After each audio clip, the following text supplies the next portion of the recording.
Kenapa ada perempuan yang stay dengan lelaki kaki pukul? Sebelum kita mulakan, aku nak jelaskan satu benda. Lelaki yang pukul perempuan adalah salah. Muktamad. Tak ada alasan. Tak ada justifikasi. Tak ada tapi. Video ni bukan untuk salahkan mangsa. Video ni untuk jawab soalan yang ramai fikir tapi takut nak tanya. Kenapa perempuan tu tak keluar? Kenapa masih stay? Kenapa tak tinggalkan je lelaki macam tu? Kalau kau pernah fikir macam ni, kau belum faham realiti keganasan domestik. Pelik kan? Kenapa dia kena pukul tapi dia masih sayang? Soalan ni nampak logik, tapi sebenarnya datang dari ketidaktahuan tentang bagaimana otak manusia berfungsi bila terperangkap dalam ketakutan. Ini berkait rapat dengan Stockholm Syndrome dari kes penculikan. Mangsa diculik, dikurung, disakiti, tapi akhirnya mula mempertahankan penculik.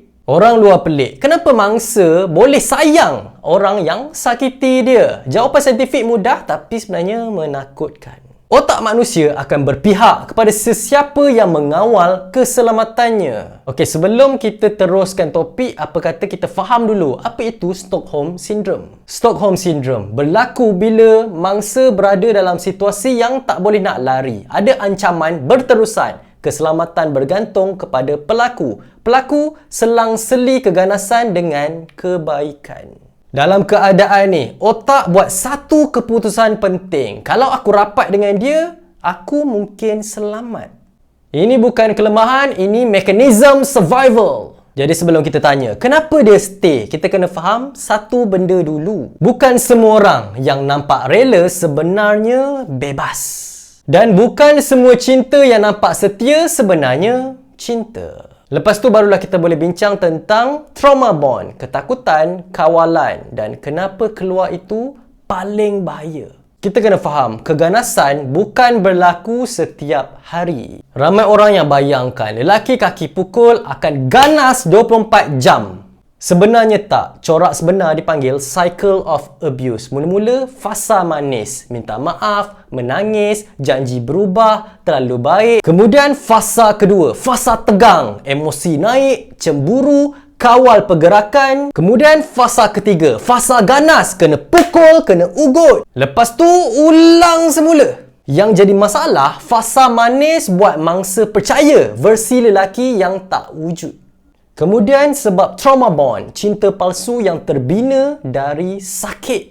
Ini paling penting. Trauma bond berlaku bila kesakitan diselang-seli dengan kasih sayang. Otak keliru antara takut dan cinta. Hasilnya, mangsa rasa dia tak boleh hidup tanpa lelaki ni. Bila dipukul, dia takut. Bila dipujuk, dia rasa lega. Otak perempuan tu jadi ketagih dengan kelegaan, bukan cinta. Mangsa pun akan fikir dia sebenarnya baik. Keadaan je yang memaksa.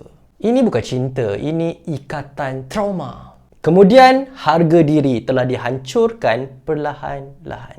Lelaki kaki pukul tak terus pukul. Dia mula dengan hina, merendahkan, menyalahkan, mengawal. Ayat biasa keluar dari lelaki kaki pukul ni. Engkau bodoh, tak ada siapa nak engkau. Kalau aku tinggal kau, kau akan hancur. Lama-lama, mangsa pun percaya. Mangsa akan fikir, aku memang tak layak dapat yang lebih baik. Bila harga diri hancur, keluar dari hubungan nampak mustahil. Soalan yang orang luar selalu tanya, kenapa dia tak lari? Jawapannya, sebab lari lagi bahaya. Statistik global menunjukkan risiko lebih tinggi bila mangsa cuba lari. Mangsa takut laki ni akan cari dia, akan balas dendam, anak jadi sasaran, keluarga kena ganggu. Jadi perempuan macam ni stay bukan sebab dia selesa, tapi sebab dia nak hidup. Kemudian ramai lelaki kaki pukul ni kawal duit, halang kerja, pegang akaun bank, buat mangsa bergantung. Jadi persoalan dia, kalau nak keluar dari hubungan ni nak guna duit siapa? Bila perempuan tu tak ada simpanan, tak ada kerja, tak ada sokongan, jadi nak keluar tu susah. Lepas tu, anak digunakan sebagai senjata. Ayat biasa lelaki kaki pukul. Aku ambil anak. Kau tak layak jadi mak. Aku akan hancurkan hidup kau. Mangsa pun mula fikir, kalau aku tahan, sekurang-kurangnya anak aku ada ayah. Padahal anak yang membesar dalam keganasan rumah tangga lagilah rosak, akan ada trauma yang diwarisi.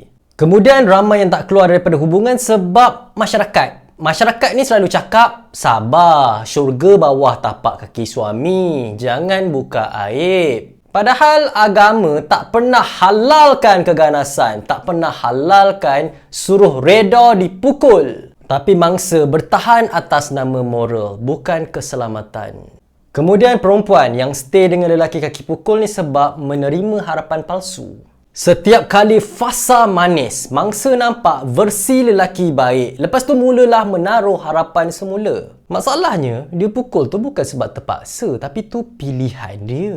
Kalau dia pukul sekali, dia tak ambil tanggungjawab serius, dia akan pukul lagi. Kemudian mangsa ni selalu dipersalahkan. Bila mangsa mengadu dekat orang luar akan tanya balik, kenapa bodoh tak tinggalkan dia? Kenapa pilih laki macam tu? Soalan ni buat mangsa rasa malu, buat mangsa terus diam, relakan diri terperangkap dalam keganasan. Jadi, kalau kita kenal mangsa yang macam ni, jangan paksa dia, jangan hina. Dan kita perlulah dengar, percaya dan bantu dia bina plan yang selamat.